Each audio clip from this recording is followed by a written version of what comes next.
el uso de la palabra al doctor Óscar Javier Apáez Pineda. Por favor, doctor. Muchas gracias, doctor Larios. ¿Sí se escucha? Sí. Sí, ok. Bueno, pues agradezco mucho la invitación para formar parte de este ciclo de conferencias. Desde luego a la directora del instituto, la doctora Mónica González Contró, también a los organizadores que estuvieron involucrados para poder llevar a cabo esta serie de conferencias que el día de hoy culminan. Un especial agradecimiento a la doctora María del Carmen Macías, a la doctora Lorena Hurtado y, como siempre, al Colegio de Profesores del Derecho del Trabajo, que el día de hoy nos acompaña aquí su presidente, el doctor Enrique Olarios. Agradezco mucho esta oportunidad de poder exponer y de poder compartir con ustedes un poco del conocimiento que estamos tratando de que se divulgue, de que se conozca para efectos de que ustedes pues tengan las mejores opiniones y los mejores argumentos en la defensa de sus derechos y también de sus representados. El tema que a mí me tocó ser conferencista o exponer ante ustedes es el tema del sistema de ahorro para el retiro, la Comisión Nacional del Sistema de Ahorro para el Retiro y el funcionamiento de las AFORES. Desde luego que esto también conlleva pues la responsabilidad de hablar acerca de la creación del Fondo de Pensiones para el Bienestar. En tal sentido, pues he programado la estructura de esta conferencia en las siguientes partes, en donde iniciaremos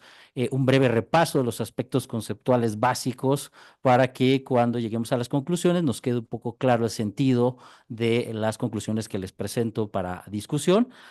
También el sistema de ahorro de retiro, pues analizaremos cómo nace este sistema en 1992 como una prestación complementaria, después cómo con la reforma de la creación del sistema de capitalización individual, pues pasa a formar parte ya de este sistema vigilado por la CONSAR. Hablaremos de manera muy rápida sobre la CONSAR, sus facultades y su funcionamiento.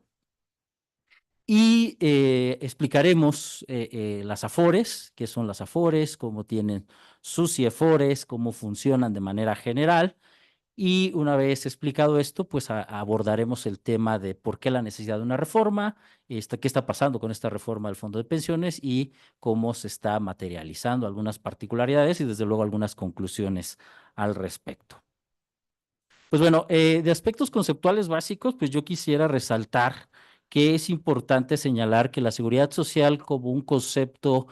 más cercano a la realidad actual tiene una característica esencial que es la de tratar de elevar la calidad de vida de las personas que son beneficiarias de ella. En algunos principios la seguridad social otorgaba mecanismos de protección contra riesgos. Recordemos quienes estamos en el tema de la investigación que con el nacimiento del Seguro Social propuesto por Otto von Bismarck a finales del siglo XIX, pues se protegían riesgos de trabajo específicos, la maternidad, la vejez, y nacen bajo la figura de una institución que tuvo una trascendencia mundial muy importante, que es el Seguro Social. Posteriormente a ello, con la llegada de la Segunda Guerra Mundial y la reconstrucción de los países, a un ecónomo llamado Sir William Beveridge, la corona inglesa le pide que cree un sistema para poder reconstruir su país que estaba devastado, con muchos soldados que regresaron con problemas para poder reintegrarse a la vida laboral, y planea algo que se llama el Sistema de Seguridad Social inglés, en un informe que es conocido mundialmente como el informe de William Beveridge, en donde él señala que, bueno, la seguridad social debe de proteger a las personas frente a los riesgos sociales y debe de ser el Estado quien deba de auxiliarles en esta protección. Ha ido evolucionando el concepto, ha ido adquiriendo dimensiones distintas porque es incluso considerado un derecho humano en la Declaración Universal de los Derechos Humanos, pero también en distintos convenios internacionales que probablemente ustedes han escuchado hablar, como el Pacto Internacional de los Derechos Sociales y Culturales, el famoso PIDES, como le decimos en el ámbito del estudio, y que a México ha llegado a instaurarse con esta reforma del año 2011 como un derecho humano, porque teníamos un sistema basado en la idea bismarckiana del seguro social, en donde pues el trabajador en una relación formal podía tener acceso a la seguridad social, ya sea en el Instituto Mexicano del Seguro Social para trabajadores del apartado A o el Instituto de Seguridad y Servicios Sociales de los Trabajadores del Estado, el ISSSTE, para los trabajadores del apartado B, y como probablemente ya lo vieron en el ciclo de conferencias, también para los militares en este sistema de seguridad social de las Fuerzas Armadas de México. Pues estos seguros sociales tienen un principio muy importante que es el principio de la solidaridad. Las formas primarias de protección ante riesgos que tienen que ver con estudios antropológicos nos indican que la familia es una de las formas primarias principales y que hasta la fecha sigue materializándose cuando las personas no cuentan con seguridad social. Acudimos a que un familiar nos preste dinero, a que un familiar nos dé asilo en su casa, a que un familiar pues nos socorra en situaciones en donde sufrimos algún riesgo de la vida propia, sobre todo de la vida moderna. Y es importante resaltar que esto tiene un principio, que es el de la solidaridad. Es decir, nosotros como seres humanos sentimos empatía por otros seres humanos y tratamos de auxiliarlos cuando están nuestras posibilidades. De hecho, antropológicamente se dice que comenzamos a avanzar y comenzamos a transformarnos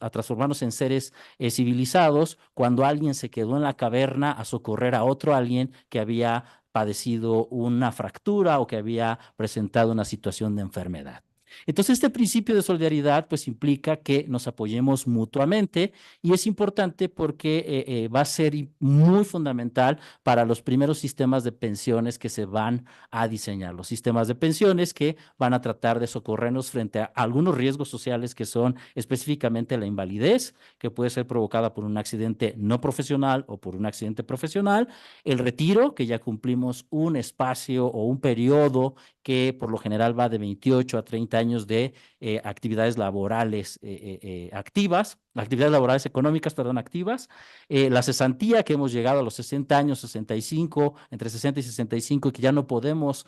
trabajar de la misma manera y por lo tanto está en riesgo que podamos obtener el mismo ingreso, o la jubilación que hemos culminado nuestra etapa laboral, hemos cumplido con los requisitos y el júbilo de poder retirarnos a descansar. Bueno, sirvan estos conceptos y aspectos para poder hablar de que el sistema de pensiones nace en un principio con el principio de la solidaridad como su base y algo que se llama un sistema de beneficio definido o que algunos dicen de reparto y los compañeros actuarios siempre nos dicen lo correcto es decir, es del sistema de beneficio definido en donde con el principio de solidaridad todos conformamos un fondo común en donde la población económicamente activa deposita las cotizaciones para que de ahí se paguen las pensiones de la población que no está económicamente activa. Y también tenemos un sistema de capitalización individual en donde, pues nosotros lo que hacemos en este sistema es que depositamos aportaciones específicamente para nosotros, individuales, y del monto del fondo que se vaya acumulando será cómo podremos obtener un cálculo, ahorita veremos un poco la metodología, para poder definir qué pensión nos toca y cuál es el monto que nos toca. Así pues, dentro de estos conceptos básicos hay que resaltar que el sistema de pensiones intenta proteger ciertos riesgos específicos, el retiro, la cesantía y la jubilación. Y esto es importante porque estos riesgos del sistema de pensiones, pues, tratan de que las personas en el momento en que ya no pueden procurarse su trabajo y obtener una retribución por este, pues queden debidamente protegidos. También es importante destacar que el modelo de los sistemas de pensiones, como se ve en la imagen, tiene algunas características en donde el reparto o de beneficio definido, pues se asemeja mucho a una pirámide, en donde si la base de trabajadores activas es ancha, entonces podremos sostener a aquellos que se encuentren encima en una situación de pensiones. Mientras que la capitalización individual, pues depende del dinero que ahorremos a lo largo de nuestra vida y de los mecanismos que se diseñaron específicamente para que ese ahorro pudiera producir dividendos o tener algunas ganancias. Ustedes ya lo saben, ya lo vieron en el ciclo de conferencias, que entonces el sistema de pensiones mexicano está conformado por las características de las pensiones que tenemos en el Instituto Mexicano de Seguro Social, en el IMSS, las que forman parte del Instituto de Seguridad Social y Instituto de Seguridad y Servicios Sociales de los Trabajadores del Estado y las que forman parte del ISFAM. Cada una de ellas con sus características específicas, pero que hablando de manera general podemos ver que en el fondo protegen contingencias o riesgos sociales similares y se asemejan mucho. Tanto se asemejan que de hecho las reformas en su momento para trasladar del sistema de reparto a la individualización, pues prácticamente iban en el mismo sentido.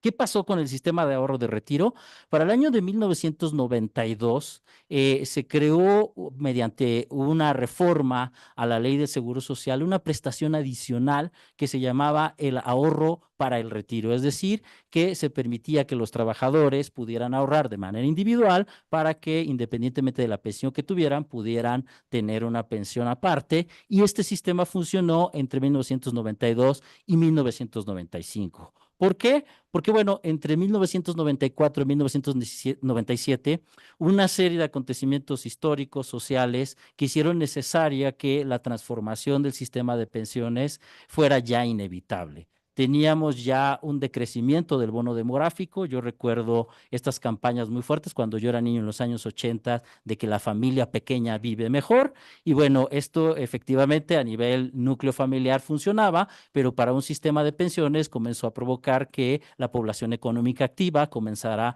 a reducirse drásticamente. Hubo una cuestión económica porque el sistema de pensiones del Instituto Mexicano del Seguro Social comenzó a ser inviable, comenzó a faltar el dinero, tuvo que tomarse dinero de algunos subsidios del gobierno para poder garantizar su viabilidad y también comenzó a ser parte de una cuestión social. Recordemos que en el 94 fue un año muy convulso para México, tuvimos cuestiones sociales desde levantamientos armados en la selva lacandona, allá en Chiapas con el EZLN, tuvimos el asesinato de un candidato oficial en el mes de marzo, pero también tuvimos un aspecto económico muy profundo que fue la crisis del denominado error de diciembre, es decir, habían cuestiones sociales que tenían un impacto en el financiamiento de nuestro sistema, pero también había cuestiones del imaginario popular, estos discursos que el pueblo se apropia, algunos con fundamentos o algunos sin fundamentos, por ejemplo, que se había utilizado el dinero de las pensiones para crear el parque acuático de Huastepec,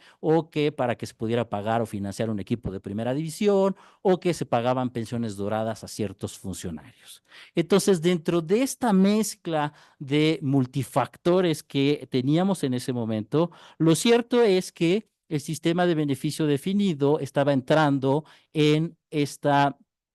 situación de invertirse la pirámide que le daba sostén, es decir, económicamente se estaba convirtiendo en viable. Cuando un sistema de pensiones de este tipo se encuentra con un triángulo en donde la base inferior es más ancha que la superior, el sistema tendrá una viabilidad, pero si comienza a hacerse en un cuadrado, pues se prenden las señales de alerta, el amarillo, porque el sistema puede comenzar a tener problemas, pero en el momento en que son más los pensionados que la población económicamente activa, en ese momento sí tenemos serios problemas con el sistema desde el punto de vista financiero. Y esto pues nos llevó a proponer reformas.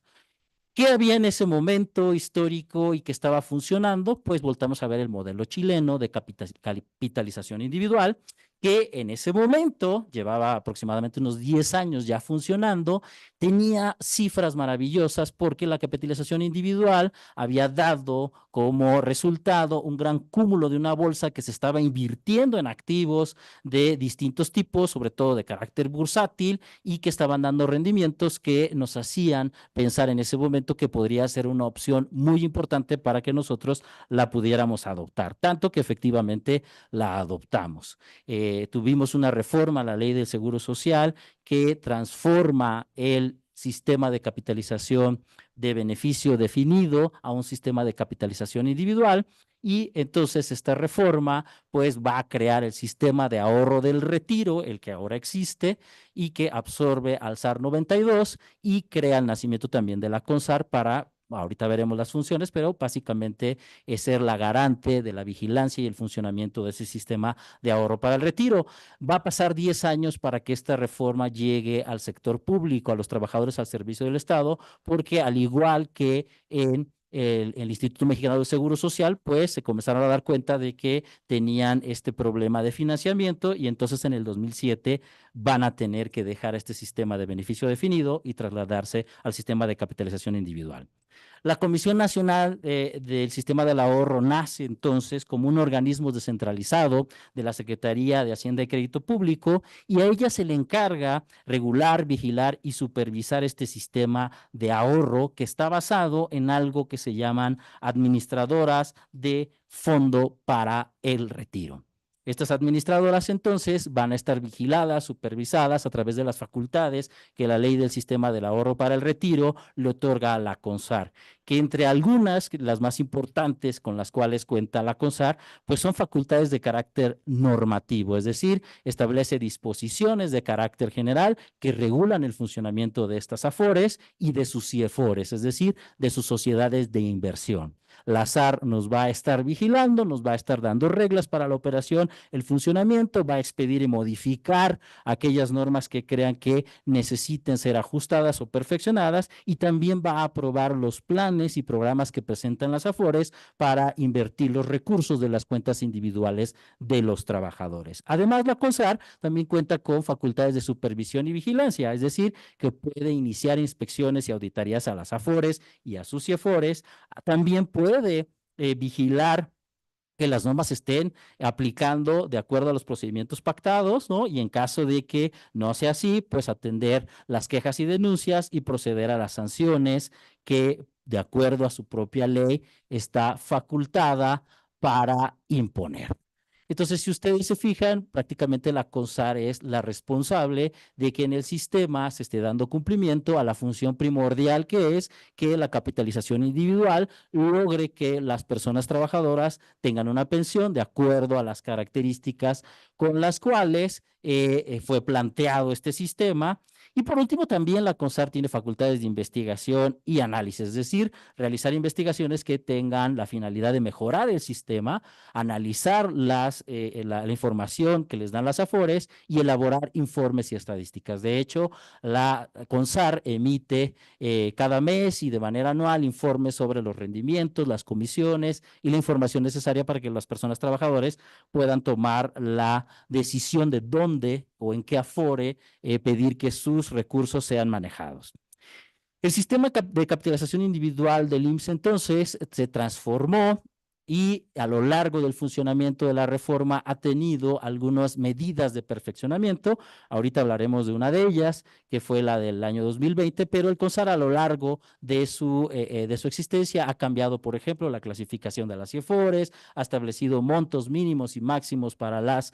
comisiones y una serie de reglas operativas que lo que han hecho es tratar de perfeccionar este sistema para que pues ofrezca lo que tiene como objetivo general, que es una pensión que sea digna para los trabajadores.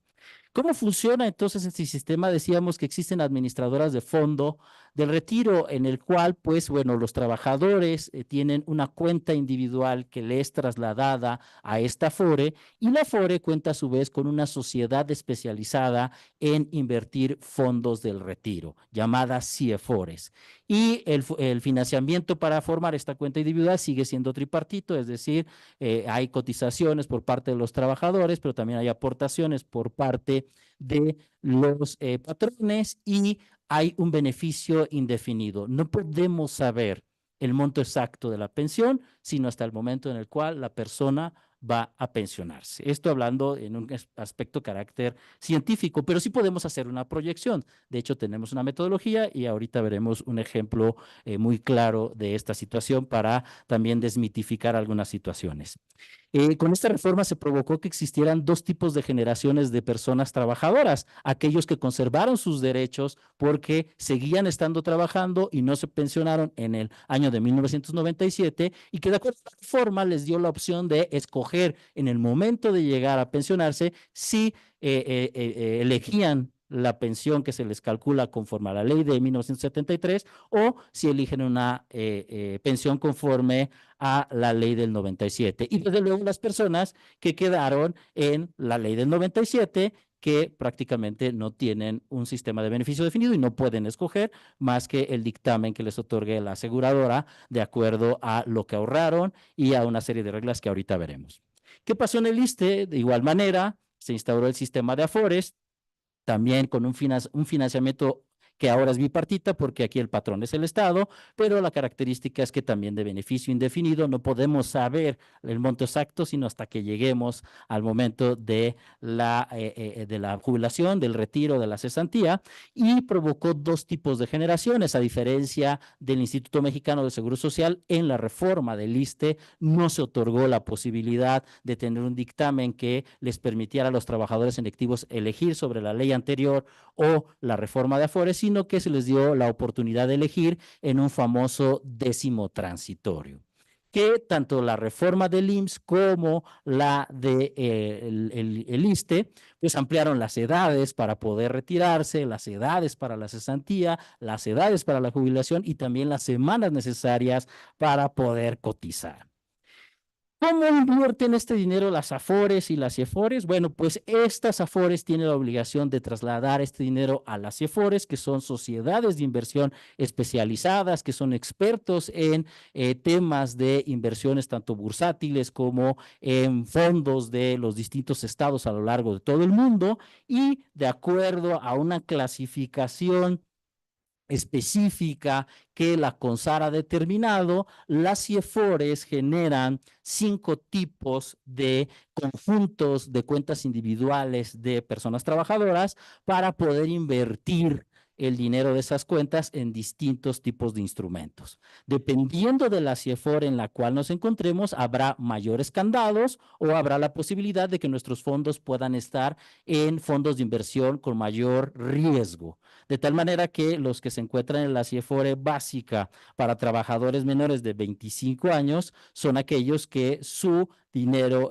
tiene la posibilidad de ser invertida en instrumentos de inversión de mayor riesgo, mientras que los que se encuentran en la CIEFORE de personas mayores de 60 años se encuentran más protegidos porque el porcentaje de su cuenta es mínimo, el cual se puede estar invirtiendo en alguna cuestión que pudiera resultar muy volátil o de alto riesgo.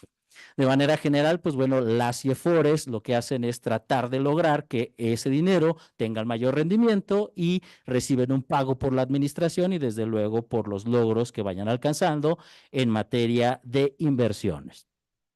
¿Qué pasa si un trabajador no tiene CIEFORE o un trabajador no se ha preocupado, como la mayoría de los trabajadores, por estar informado acerca de su AFORE? Pues bueno, si ustedes fueron del Instituto Mexicano de Seguro Social en esta reforma del 97 y no saben en qué AFORE estar, lo que hace el sistema de ahorro para el retiro y lo que hace la CONSAR es colocarlos cada 2 años, se emite y se hace un estudio sobre la AFORE que ha tenido mejores rendimientos y automáticamente va trasladando tu dinero de tu cuenta individual a la AFORE que ha presentado mayores recursos. Esto le llamamos en aspectos ya de la práctica como una cuenta asignada. En el momento que el trabajador se despierta y dice, ¿sabe qué? Quiero saber en dónde está mi AFORE. En ese momento ya va, acude y entonces le dice, ¿sabe qué? Su AFORE anda danzando entre las demás AFORES porque usted no ha asignado ni ha manifestado en cualquier estar. Por favor, manifieste. En ese momento ya es susceptible de que se pueda estar en una AFORE específica y entonces ya tenemos el acceso directo, estados de cuentas,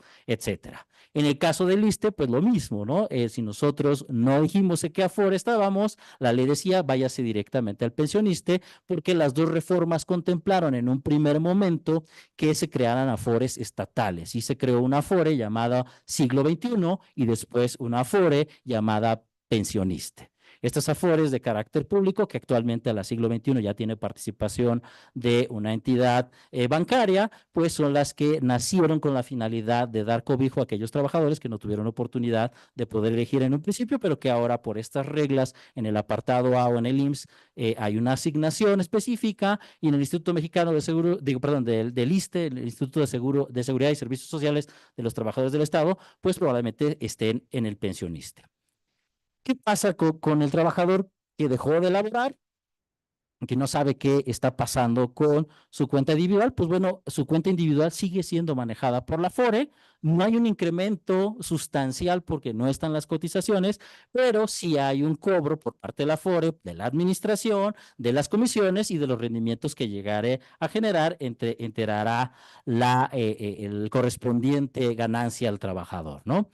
El sistema, como lo he mencionado, es un sistema que ha tenido algunos ajustes, que ha tenido también grandes críticas desde su nacimiento, precisamente porque atenta contra el principio de la solidaridad, que es uno de los pilares de la seguridad social, pero también porque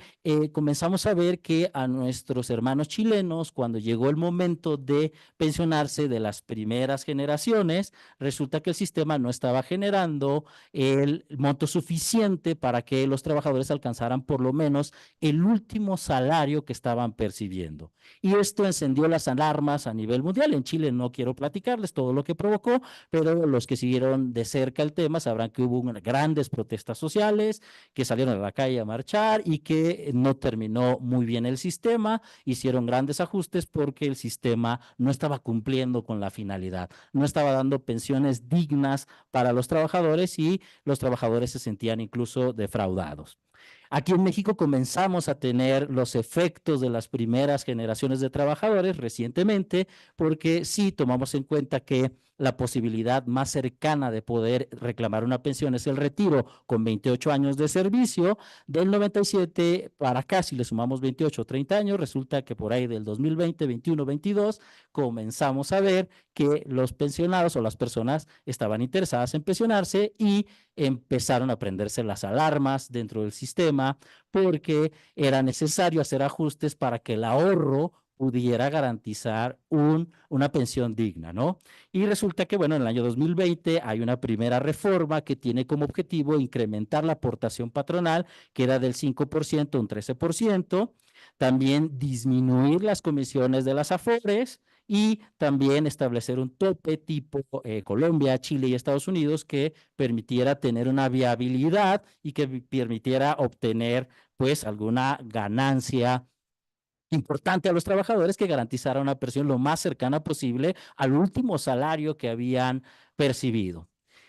Entonces, si nos damos cuenta, en este momento, en el año 2020, ya existían muchas alarmas, también muchos académicos comenzamos a darnos cuenta de que el sistema ya tenía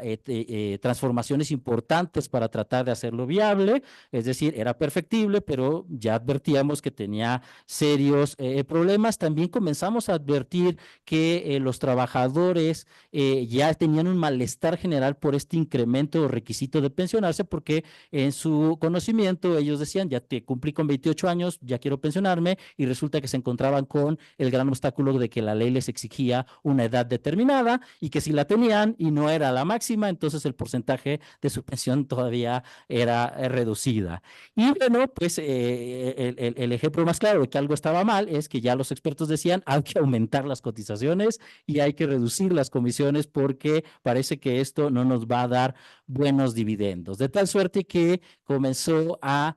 publicarse por parte de los periódicos, por parte de los académicos y por parte de las noticias que llegaban de los pensionados, la realidad de los montos que se estaban alcanzando. En algunos periódicos se llegó a señalar la imposibilidad de alcanzar el 100% del salario de tu último trabajo dentro del sistema de capitalización individual. Incluso se mencionaba que los trabajadores estaban obteniendo alrededor del 30 o 35% de su salario. Es decir, una persona que percibía 10,000 pesos en su último talón de pago, al momento de pensionarse en este sistema de capitalización, estaba teniendo dictamen de 3,000 o 4,000 pesos, lo cual pues encendió las alarmas y el gobierno se dio a la tarea de comenzar a crear una propuesta de reforma, ¿no? Yo de manera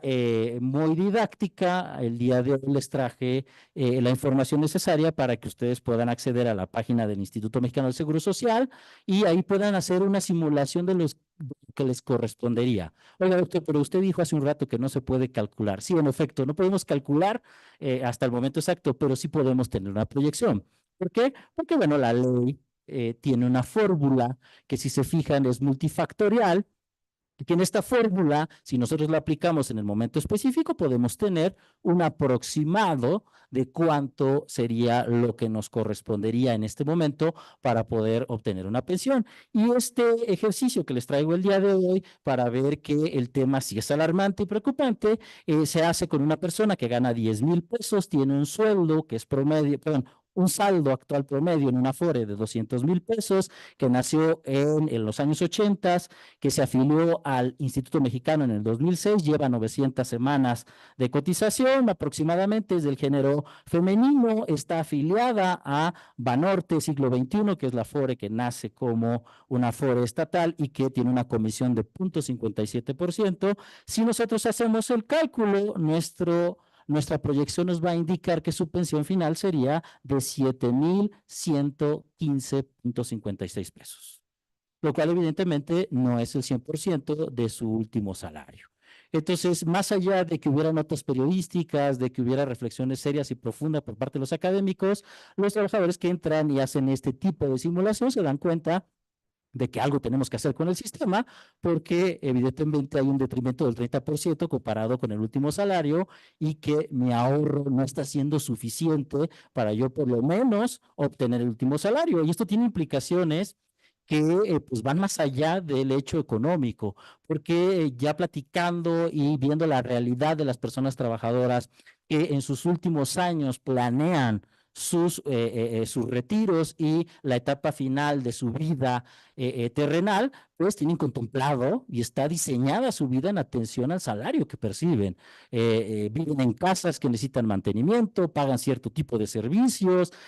tienen o apoyan a ciertos familiares, tienen una serie de necesidades que giran en torno al salario, y entonces en el momento de que llegan y ven que en lugar de 10,000 ahora van a tener 7,000, pues la situación se comienza a tornar bastante complicada para la realidad de las personas trabajadoras. Desde luego, no todos están en esta situación. Hay que decirlo, que no todos los trabajadores, habrá quien pueda introducir sus datos y si tiene un sueldo bastante alto y ha tenido una cultura del ahorro, pues encontrará que sí va a tener una pensión que a lo mejor está cercana o que rebase incluso el último salario de cotización. Desafortunadamente son los menos, ¿no? Entonces, sirve este ejemplo para, pues, reflexionar sobre que la necesidad de la reforma ya está ahí, ya era imperante. Y bueno, comenzaron las preguntas en el ambiente académico, dentro del seno de las discusiones de los diputados, del propio gobierno, ¿no? Y muchos hablábamos de la reversión del sistema como una solución, ¿no?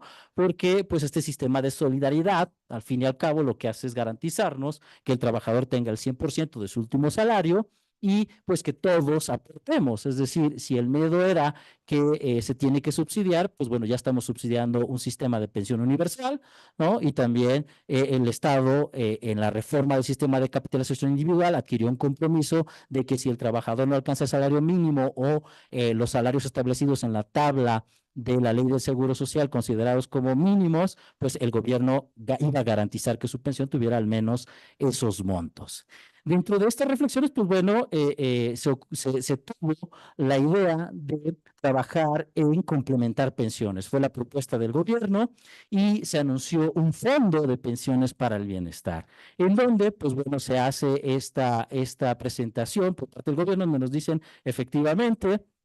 tenemos personas que están ganando 10,000 pesos y con esta reforma van a tener un salario muy disminuido, entonces vamos a crear un fondo de pensiones, que lo que va a intentar hacer este fondo de pensiones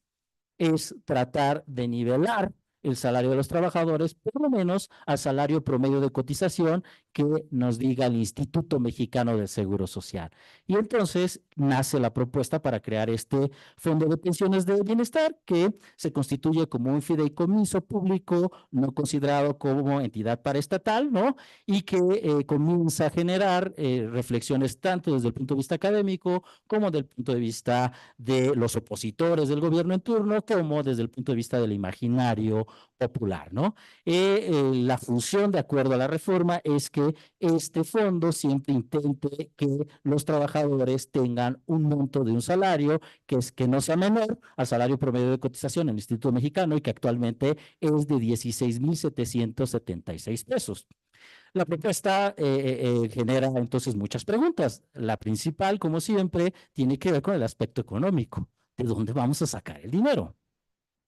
Y entonces la propuesta nos dice, bueno, vamos a crear, ¿sí? Vamos a proyectar que de las incautaciones que tenga el instituto para devolver al pueblo lo robado, el 75% se va a ir a parar al fondo de las pensiones del bienestar. vamos a liquidar la sociedad de fomento para la Secretaría de Agricultura, para la agricultura, la ganadería, etcétera, y de su extinción, todos los activos e ingresos que queden los vamos a pasar a este fondo.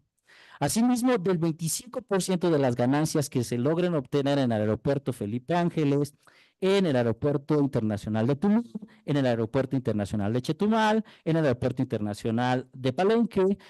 con la empresa mexicana de aviación, con el Tren Maya, y el 25% de los ingresos de las aduanas, el ferrocarril interoceánico y del Parque Ecológico Islas Marías van a ir a parar al fondo.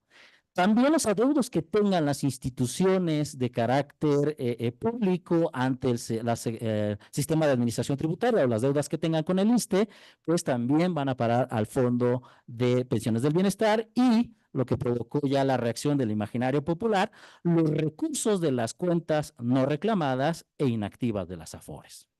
Entonces comenzó una discusión ahí en el imaginario popular de que, pues bueno, ese dinero el Ejecutivo lo iba a utilizar para terminar el Tren Maya y comenzaron una serie de discusiones que los académicos en el momento de ver la publicación ya real, pues comenzamos a darnos cuenta de que no era por ahí la situación, ¿no? Realmente, pues no tenía sentido tomar ese fondo para después fomentar las empresas que la propia reforma dice que van a ser las que financian el fondo. No tenía mucho sentido. También se habló mucho de que el Ejecutivo iba a poder meter la mano dentro de este imaginario popular de que el fondo de las pensiones se utilizaba para construir Huastepec o tener un equipo de primera división, pues también se piensa que va a tomar este fondo de pensiones como la caja chica del siguiente gobierno, pero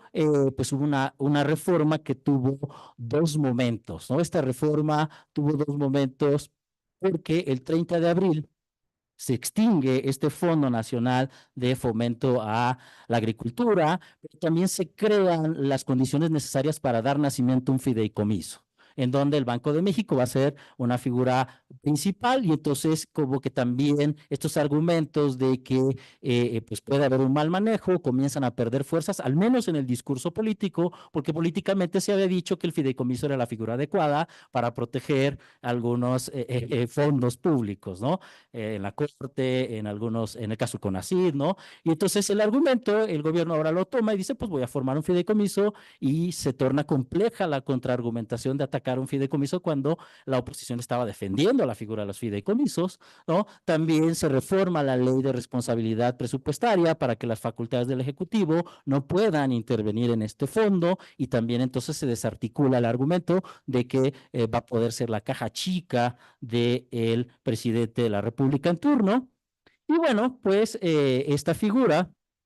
o este fondo se constituye como un fideicomiso y comenzamos a analizarla y nos damos cuenta que las personas trabajadoras mayores de 70 años inactivas, todas esas cuentas se van al fondo, las no reclamadas se van a este fondo. Otra de las cuestiones que se argumentó en las discusiones parlamentarias era que las cuentas se iban a expropiar. La propia reforma dice que son imprescriptibles, ¿no? Pero por la propia naturaleza, los que estamos defendiendo derechos laborales sabemos que las prestaciones de los trabajadores son irrenunciables, ¿no? Y pues son incluso inembargables. Entonces, pues solamente se reitera un poco, tratar de destruir este argumento y se establece, o mejor dicho, se menciona la posibilidad de que aquella persona que quiera ir por su recurso puede hacerlo, ¿no? Lo dice la reforma, actualmente ya está constituido el comité que ya incluso ha empezado a trabajar en las reglas técnicas de funcionamiento y tendrán que definir este proceso y quien toma precisamente las decisiones de en qué se va a invertir este fondo y cómo va a funcionar es un comité técnico. Este comité técnico, pues bueno, está avalado por el presidente, el secretario de Hacienda y Crédito Público, quien preside este comité técnico y además lo integra el Banco de México, los titulares de la Secretaría de Gobernación, del Trabajo y Previsión Social, los titulares del Instituto Mexicano de Seguridad Social y del Instituto de Seguridad y Servicios Sociales de los Trabajadores del Estado, el titular del Fondo Nacional de la Vivienda, el Infonavit, la Comisión Nacional del Sistema de Ahorro para el Retiro y 3 representantes de la Secretaría de Hacienda Público, Secretaría de Hacienda y Crédito Público, así como 3 representantes de el Banco de México. Entonces, si se fijan, crean un comité técnico para garantizar al menos la vigilancia conforme a las personas que están, o mejor dicho, a los organismos públicos que están inmiscuidos en temas financieros, en temas de ahorro para retiro, que tiene que ver con prestaciones de vivienda, que tiene que ver con el manejo de las cuentas individuales en este sistema de capitalización individual. Lo cual, pues bueno, nos lleva a ciertas conclusiones que el día de hoy quiero compartir con ustedes y esperando que la conferencia haya sido generadora de muchas dudas y que pueda generar una discusión. Pues bueno, no se revierte el sistema de capitalización individual, porque también en el imaginario popular se decía que ahora el gobierno iba a otorgar pensiones del 100%. Lo cierto es que no se otorga pensiones. Lo que se hace es que se complementan pensiones, ¿no? Platicaba yo antes del inicio de esta conferencia que el día de ayer estaba leyendo por ahí algunas reflexiones de algunas personas en las redes sociales que incluso ya le comenzaron a poner algunos calificativos a ese tipo de pensiones, ¿no? Pensiones copeteadas, porque como no alcanzaste un monto que está al menos de 17,700, este fondo de pensiones del bienestar te aporta un poquito más para que lo alcances, ¿no? Entonces, este término me pareció bastante chistoso, pero bueno, ya sabemos que los mexicanos tenemos un ingenio bastante amplio, porque lo que realmente es un sistema que complementa pensiones, ¿no? O un fondo que complementa pensiones, que en el corto plazo está financiado principalmente por las cuentas inactivas y no reclamadas. ¿Por qué? Porque la extinción de este fondo para el fomento de las acciones agropecuarias todavía no se ha concretado. Pues todavía no sabemos a ciencia cierta cuáles han sido los dividendos de las empresas paraestatales creadas en este sexenio. Esperemos por el bien de este fondo que sí sean, que sí tengan ingresos, ¿no? Tampoco es tan inmediata la transferencia de los recursos del instituto para devolverle al pueblo lo robado. Por lo tanto, pues advertimos que en realidad para este primer arranque o saque inicial, pues será el fondo de todas estas cuentas inactivas las que ayuden a complementar aquellas que no alcancen al menos 16,777 pesos, tanto en el apartado A como en el apartado B, aquellos trabajadores de generaciones Afores. Y bueno, como decíamos, cuando se crearon las generaciones, pues este fondo al crearse, pues también no considera a aquellas personas que con ley 73 se pensionaron y no tienen una pensión de 16,777, ni tampoco aquellas personas que con el 10º transitorio no alcancen 16,777. Esperemos que en un futuro esta propuesta vaya perfeccionándose y estas personas pudieran alcanzarlo, aunque ya platicando con abogados litigantes, pues bueno, están ya preparando argumentos para una posible discriminación de estas personas trabajadoras que quedaron fuera de este fondo de pensiones complementarias. Y bueno, la reflexión final, que es un poco compartir lo que el doctor Enrique Larios nos dijo al principio, es que urge que las nuevas generaciones tomen conciencia sobre la magnitud de la situación. Yo inicio cuando vamos a algunos espacios académicos en donde hay mayoría de trabajadores, y el doctor Lario ha sido compañero de muchas batallas en estas conferencias, inició diciéndole, sobre todo a los trabajadores de servicio del Estado, que las personas cuando comienzan a ver cómo se calcula, qué partes forman o qué conceptos forman parte de su salario. Las personas que llegan con el pelo lacio salen con el pelo chino y las personas con el pelo chino salen lacios. Porque cuando nos damos cuenta que pues no, las compensaciones en el apartado B no integran salario y será el cálculo sobre nuestro sueldo de tabulador, comenzamos a sentirnos mal, como que nos falta el aire, y después ya cuando llegamos al simulador del ISSSTE, también la generación afuera comienza a inquietarse. Entonces sí urge que se genere conciencia para plantear nuevas soluciones, ¿no? Yo sé que el retorno a un sistema de reparto es una utopía, porque también en el imaginario social existe y hay señas y muestras de ello, pues la idea también preestablecida de que en un sistema de reparto algunas personas lograban pensiones muy jugosas con favores. El último año lo pedías a un cuate que te diera un puesto y entonces ya, o lo que pasaba en el Sistema Nacional de Educación con los trabajadores de la educación, que un maestro pedía